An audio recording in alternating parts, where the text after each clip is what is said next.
चाहत के, प्यार के, मोहब्बत के बड़े रंग हैं। प्यार के, मोहब्बत के, रिलेशनशिप के, रिश्तों के, संबंधों के बड़े रंग हैं। पर साहब एक सबसे बुरा रंग है, वो है झगड़ा, वो है विवाद, वो है अलग होना, वो है सब खत्म कर देना। इन सब चीजों को ठीक करने का एक अद्भुत साधन बता रहा हूं।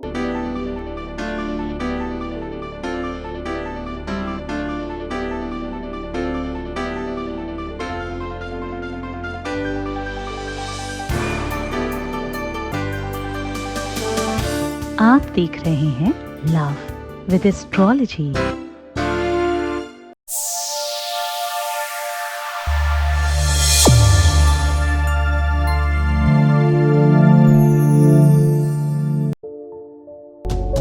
नमस्कार, मैं हूं आचार्य सतीश अवस्थी। आपका बहुत स्वागत करता हूं लव विद एस्ट्रोलॉजी में। लव विद एस्ट्रोलॉजी में आपके अपने जीवन में प्यार भरा जाता है। लव विद एस्ट्रोलॉजी में आपको आपसे मिलवाया जाता है। लव विद एस्ट्रोलॉजी में हर हाल में आपको जताया जाता है। लव विद एस्ट्रोलॉजी में दुनिया की सारी व्यवस्थाओं को आपके पक्ष में किया जाता है। रिश्ता, नाता, संबंध, रिलेशनशिप, पार्टनरशिप, वैवाहिक जीवन, सांसारिक जीवन, पारिवारिक जीवन, इन सब जीवन में आपकी कैसे जीत हो, आप कैसे मूल्यवान हो जाएं, आप अपने प्यार में कैसे जीत जाएं, इस पर पूरा काम किया जाता है। बात यहीं खत्म नहीं हो जाती। शादी के पहले, शादी के बाद की हर समस्या का जहां समाधान होता है, उसका नाम लव विद एस्ट्रोलॉजी है। लव विद एस्ट्रोलॉजी पिछले 20-21 सालों से आप सबके मध्य वो व्यवस्थाओं को सूत्रपात करने का एक साधन है जहां आप धन्यवाद करते हैं। अभी तक यहां पिछले 20-21 सालों में 21 लाख लोग धन्यवाद कर चुके हैं और सक्सेस रेट 95% प्लस है। और सब निरंतर जारी है, सब कंटिन्यू है, सब बहुत बड़े स्तर पर काम हो रहा है। इतनी बड़ी संख्या में लोग कैसे लाभान्वित होते हैं? क्योंकि यहाँ गीता, वेद, पुराण, शास्त्र, उपनिषद बड़े बड़े ग्रंथों पर रिसर्च होता है और वो रिसर्च सीधा आपको साझा किया जाता है। तत्काल रूप में आपका अपना जीवन सुव्यवस्थित हो सके, उस पर 100% काम किया जाता है।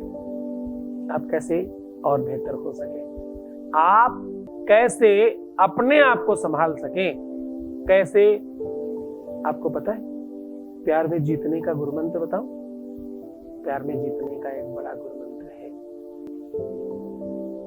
सामने वाले के दिल में जगह बनाइए, इधर नहीं उधर रहने की कोशिश करिए। जितना ज्यादा आपको अपने पार्टनर की अच्छाइयों पर ध्यान होगा, उतना ज्यादा, देखो एक दूसरे के पूरक है। गंभीरता से समझना, याद रखना, आज मैं तुम्हें वो मंत्र बता रहा हूं, आज मैं तुम्हें वो साधन बता रहा हूं जिससे तुम्हें चाहने वाला तुम्हारे पैरों पर अपना सर रख देगा। अब इसका तुम मतलब कैसे समझ पाते हो, ये तुम्हारे ऊपर है।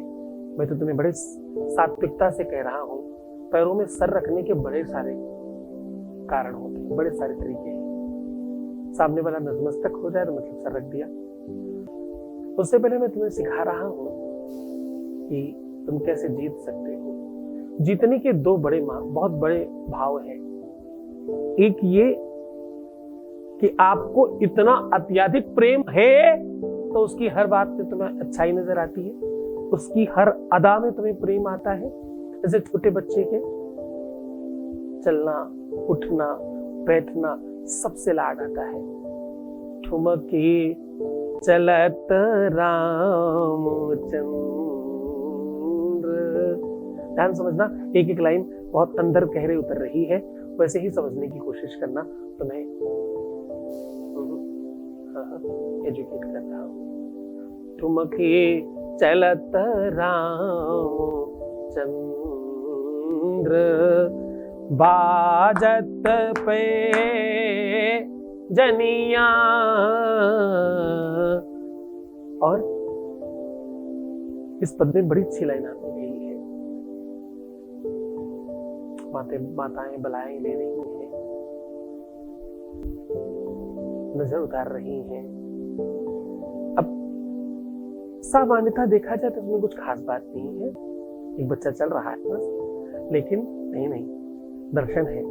ठुमकी चलत रामचंद्र, बोले चल नहीं रहे वो ठुमक रहे हैं। ठुमका लगाना मतलब नाचना बोलते हैं। एक चाल पर अगर तुम्हें नृत्य दिखाई पड़ रहा है तो ये प्रेम है। बाजत पे जनिया, घुंघरू थोड़ी पहनने थे, लड़की थोड़ी कि पता नहीं क्या ही पहन रखा होगा, कोई एक आध नूपुर लगे होंगे, पर पद के लेखक को उसमें बाजा सुनाई पड़ रहा है। बाजत पे जनिया, सब बलाए हुए हैं, सब नजर उतार रहे हैं। उस चलने में भी कुछ अदाएं दिख रही हैं, कुछ है नहीं पर बहुत कुछ दिखाई पड़ने लगे तो प्रेम है। वैसे तो हर किसी में कुछ न कुछ होता है, हर किसी में कुछ न कुछ तो गुण होते हैं, पर तुम्हें ना होने पर भी दिखे है तो फिर तो बहुत ही अच्छा। ना होने पर भी देने वाला ये सोचे कि मैं कुछ दे नहीं पाया, लेने वाला कुछ नहीं पा करके भी ये सोचे मैंने सर्वस्व पा लिया है। प्यार का यही मोल है। क्या कह रहा हूं फिर? भगवान शिव के विवाह में महाराज जो उनके ससुर थे हिमालय राज, वो सब देने के बाद बाबा शिव के सामने खड़े होकर के कहते हैं, उसके पहले तुलसी बाबा लिख रहे हैं, तायुज दियो बहु भांति तोरी।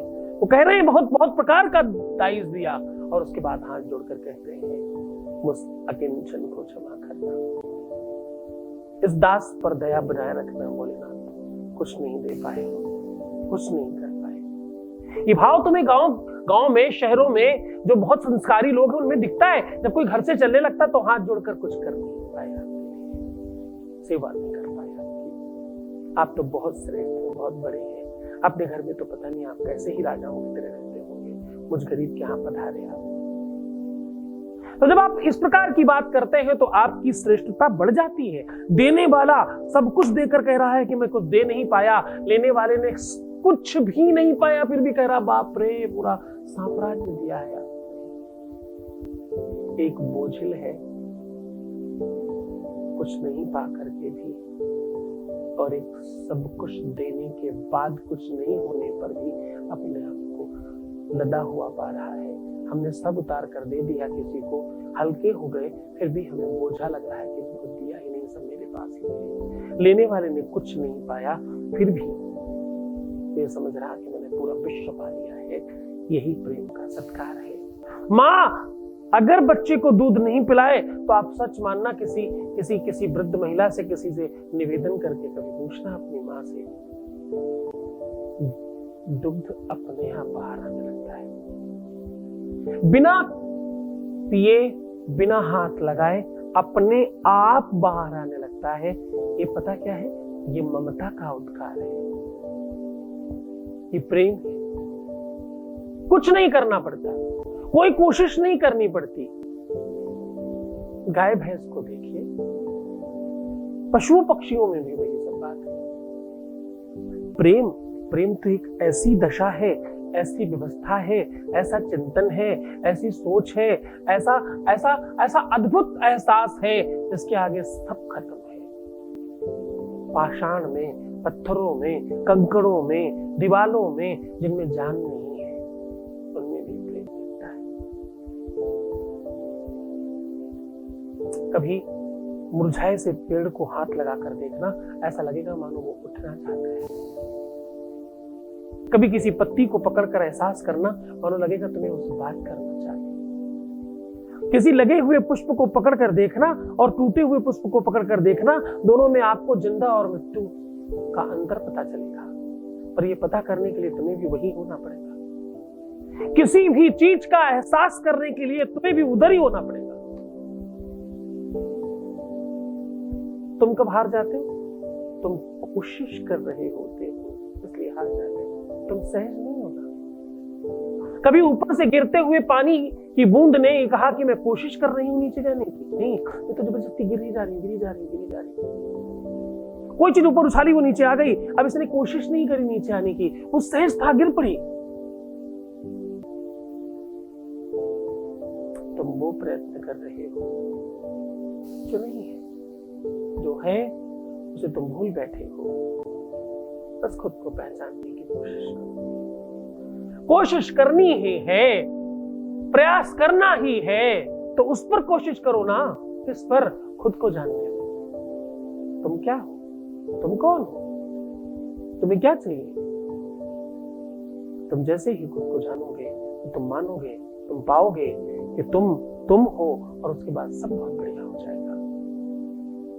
आज विवाद, झगड़ा, फसाद, प्रेम में अवरोध, रुकावट सब समाप्त करने का साधन दे रहा हूँ। आज तुम्हें फिर से मूल्यवान बना रहा हूँ, तुम्हें फिर से कीमती करने का एक अद्भुत मंत्र साझा कर रहा हूँ।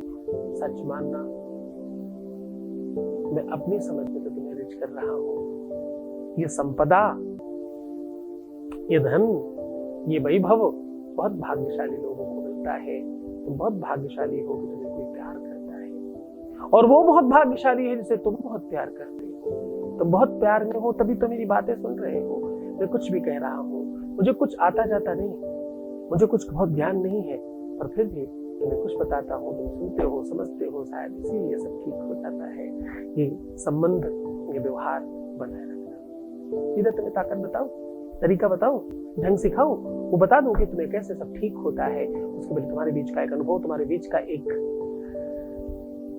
मैसेज आपको सुना रहा हूँ। Voice message please. बहुत अच्छे हो, बहुत अच्छे हो। मुझे लगता है आप स्वयं भगवान हो। ओ भगवान, महादेव ऐसे लगता है। और आपके वजह से मैं बहुत खुश हूँ।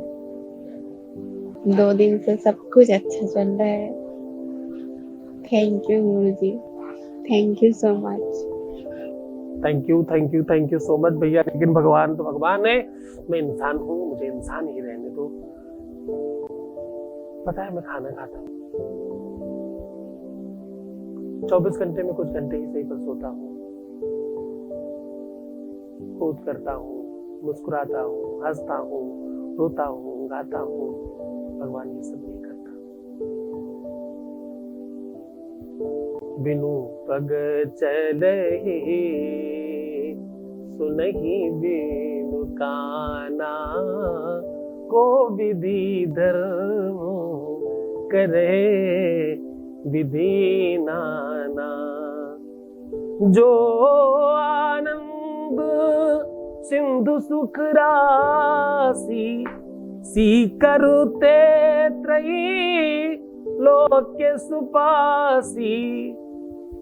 ता कर नाम सुनत जग जाना। परमात्मा की महिमा बहुत बड़ी है। मैं उसका बहुत बहुत बहुत निकटस्थ और बहुत अच्छा, बहुत प्यारा बच्चा हूँ, ये जरूर मानता हूँ। इसमें कोई संदेह नहीं। वो मेरी हर दशा को समझता है, वो मेरी हर बात को मानता है। ये कृपा है उस मालिक की। उसने इस अकिंचन पर, इस दास पर, इस छोटे से अदने से इंसान पर इतनी कृपा कर रखी है। मेहरबानी है उस मालिक की। खैर, धन्यवाद। तुम जुड़े, तुम्हारी श्रद्धा, तुम्हारे विश्वास, तुम्हारे भरोसे, तुम्हारे यकीन के लिए, तुम्हारे जीत जाने के लिए, तुम्हारे आगे बढ़ करके सब कुछ समझकर सफल हो जाने के लिए बहुत धन्यवाद। आपके अपने धाम में 8 जुलाई से 19 अगस्त तक एक महायज्ञ का आयोजन किया जा रहा है। इसमें जिन भी लोगों का काम अभी तक नहीं हुआ है, जो बहुत परेशान हैं, जिनके जीवन में हर हाल में उनको अपना प्रेम, अपना संबंध, अपना रिश्ता, अपना रिलेशन ठीक करना है, वो सीधा सम्मिलित हो सकते हैं। इस महायज्ञ का विशेष प्रयोजन है आपके जीवन में हर हाल में आपको जिताना। इसमें प्राथमिकता है 1.25 करोड़ पार्थिव शिवलिंगों की पूजा। अनेकों अन्य कार्यक्रम भी इसमें संपादित किए जा रहे हैं। इस यज्ञ में आप तत्काल तौर पर अपना नामांकन करा लें। क्योंकि बहुत कम लोगों को हम इसमें सम्मिलित कर पा रहे हैं। हमारे पास बहुत ज़्यादा मात्रा में लोग हैं। आपको पता है कि आपके परिवार में बहुत बड़ी संख्या में लोग जुड़े हैं। मैं चाहता हूं कि आप जल्दी से जल्दी अपना नामांकन कराएं। इसमें आप वही लोग नामांकन कराएं जो इस यज्ञ में, इस काल के मध्य में किसी भी दिन आकर सम्मिलित हो सकें। इसमें सबसे बड़ी प्राथमिकता यही है कि आपको सशरीर आकर के सम्मिलित होना है, क्योंकि अभी तक हम जो भी यज्ञ करते थे आपका काम फोन पे चल जाता था। इस बार आपको सशरीर आकर के इसमें सम्मिलित होना है। आप सपरिवार आ सकते हैं। इसमें भोजन प्रसाद इत्यादि की संपूर्ण व्यवस्था है। जय शिव शंकर। अब वो तरीका, वो ढंग सिस्टम बता रहा हूं जिससे तुम्हारा प्यार तुम्हारे चरणों में होगा, तुम्हें तुम्हारे कदमों पर सर रख करके तुमसे मांगेगा। पर ध्यान रहे तुम जीत गए, पर ध्यान रहे कि तुम विजयी हो गए, पर ध्यान रहे कि तुम श्रेष्ठ हो गए। पर हाँ, ये भी ध्यान रखना, प्यार की अपनी एक मर्यादा है। प्यार के भी अपने कुछ नियम और कायदे और कानून हैं। वही करना जिसमें तुम्हारी जीत के साथ साथ तुम्हारे प्यार की भी जीत हो। उपाय बता रहा हूं। आपको करना यह है कि लाल कलर के आसन में बेड पर बैठना है रात्रि में। सूर्यास्त के बाद कभी भी कर सकते हैं, सूर्योदय के पूर्व किसी भी समय किया जा सकता है। लाल कलर के आसन में आपको बैठना है, सुखासन में बैठकर। अब आपको करना यह है कि लाल आसन के ऊपर अपने ही हाथों से गिन करके आपको 77 दाने चावल के हल्दी या केसर से रंग करके बिछा देने हैं। उसके ऊपर आपको बैठना है। अब ये ध्यान रहे कि आप स्त्री हो या पुरुष, पूरे के पूरे शरीर में सिर्फ और सिर्फ कोई एक ही वस्त्र पहनना है। सुविधा, व्यवस्था, साधन आपका अपना होगा। मीठा पान खा करके बैठना है और किसी एक वस्त्र पे बैठना है। पूरी तरह से शुद्ध और विशुद्ध होकर के बैठना है। अब जो मैं बता रहा हूं उसे बहुत गौर से समझिएगा। एक मंत्र है, इसे आपको 7 बार उच्चारण करना है। उच्चारण करते समय आपके हाथ की जो मुद्रा है वो योनि मुद्रा बनी होनी चाहिए। योनि मुद्रा आप गूगल भी कर सकते हो, यूट्यूब पे देख सकते हो, समझ सकते हो। बहुत सिंपल है। उंगलियां आपस में बंद करिए। पहली उंगली उठा करके रिंग फिंगर में पकड़नी है पहली उंगली से, और अपनी छोटी वाली उंगली अंदर की ओर लेके जानी है और बस इसको पकड़ के खींचना है थोड़ा, और मिडिल फिंगर आपस में टच कर देनी है जी, और छोटी उंगलियों को अंगूठे से स्पर्श करना है जी। ये आपकी योनि नमस्कार मुद्रा कंप्लीट हुई। इस मुद्रा को पकड़ कर बैठना है और मंत्र जाप करना है। आपको बोलना है ओम ह्रीं कामाख्या देव्यै मम, अपने पार्टनर का नाम जो भी हो, सदस्य वशम कुरु कुरु कुरु कुरु स्वाहा। आप कुरकुर 3, 5, 7 बार बोल सकते हैं। कुरकुर स्वाहा ऐसा बोलते जाएं और मन ही मन ऐसा चिंतन करें कि वो आपका हो रहा है या हो रही है और वो तुम्हारा ही है। ऐसा चिंतन करके मंत्र कंप्लीट होने के बाद कुछ देर तक हाथ जोड़कर प्रणाम करिएगा कामाख्या देवी को, और उसके बाद चुपचाप उठ करके वो सारे के सारे चावल उठा करके कुड़िया में बनाकर रख लें। अब इसमें आपको 2 काम करने हैं कि या तो इस चावल को जलाकर खाक करके राख रखना, या तो इस चावल को खीर में डाल करके बना करके खिलाना। 2 तरीके हैं, या तो इस खीर को बना करके खिलाओ, या तो इस राख को जिसके ऊपर डाल दोगे वो व्यक्ति तुम्हारा हो जाएगा। अगर कुछ भी नहीं संभव हो सके तो इस राख को फोटो पर भी तिलक मार सकते हो। पूरे मन से, पूरी श्रद्धा, पूरे विश्वास के साथ करना। मैं हमेशा एक बात निवेदन करके कहता हूँ, हमेशा इस बात को बहुत शिष्टता के साथ कहता हूँ, कोई भी उपाय अकेला काम नहीं करता। उपाय 30% काम करता है, 70% काम करता है गुरु का आदेश, गुरु की शक्ति, एनर्जी, उसकी तपस्या, उसका बल, उसका साधना, और उसी की कीमत है। क्योंकि गुरु कह रहा है इसलिए मंत्र जागृत हो जाते हैं। ये सब मंत्र सिद्ध होने के बाद काम करते हैं, आपके सिद्ध नहीं है। जिसने सिद्ध किया है वो जब कहता है जाओ ये काम हो जाएगा आपका, तो काम करने लगता है। बस आपको गुरु आदेश लेने की आवश्यकता है, तुम जीत जाओ। तो मुस्कुराओ, सुंदर बनो, हर आधे घंटे में प्रणाम करके पानी पीना, अपना खूब ख्याल रखना, जितना ज्यादा हो सके सकारात्मक रहने की कोशिश करना। तुम्हारे साथ होना मत, परेशान मत होना, दुखी मत होना, उल्टा सीधा नहीं सोचना, नेगेटिव सोचना टोटल बंद कर दीजिए। प्रीवियस लाइफ नहीं बताना है, पैसों का आदान प्रदान नहीं करना है, हर हाल में खुद का ध्यान रखना है। एक बार रोने से 41 डेज खराब हो जाते हैं। डोंट, तुम सब अपना ख्याल रखो। मैं तुम्हारा, तुम्हारे प्यार का, तुम्हारे परिवार का, सबका तो ख्याल रख रहा हूँ, क्यों चिंता करते हो। ओम नमः शिवाय। आपके अपने धाम में 8 जुलाई से 19 अगस्त तक एक महायज्ञ का आयोजन किया जा रहा है। इसमें जिन भी लोगों का काम अभी तक नहीं हुआ है, जो बहुत परेशान हैं, जिनके जीवन में हर हाल में उनको अपना प्रेम, अपना संबंध, अपना रिश्ता, अपना रिलेशन ठीक करना है, वो सीधा सम्मिलित हो सकते हैं। इस महायज्ञ का विशेष प्रयोजन है आपके जीवन में हर हाल में आपको जिताना। इसमें प्राथमिकता है 1.25 करोड़ पार्थिव शिवलिंगों की पूजा, अनेकों अन्य कार्यक्रम भी इसमें संपादित किए जा रहे हैं। इस यज्ञ में आप तत्काल तौर पर अपना नामांकन करा लें, क्योंकि बहुत कम लोगों को हम इसमें सम्मिलित कर पा रहे हैं। हमारे पास बहुत ज़्यादा मात्रा में लोग हैं। आपको पता है कि आपके परिवार में बहुत बड़ी संख्या में लोग जुड़े हैं। मैं चाहता हूं कि आप जल्दी से जल्दी अपना नामांकन कराएं। इसमें आप वही लोग नामांकन कराएं जो इस यज्ञ में इस काल के मध्य में किसी भी दिन आकर सम्मिलित हो सकें। इसमें सबसे बड़ी प्राथमिकता यही है कि आपको सशरीर आकर के सम्मिलित होना है, क्योंकि अभी तक हम जो भी यज्ञ करते थे आपका काम फोन पे चल जाता था। इस बार आपको सशरीर आकर के इसमें सम्मिलित होना है। आप सपरिवार आ सकते हैं। इसमें भोजन प्रसाद इत्यादि की संपूर्ण व्यवस्था है। जय शिव शंकर।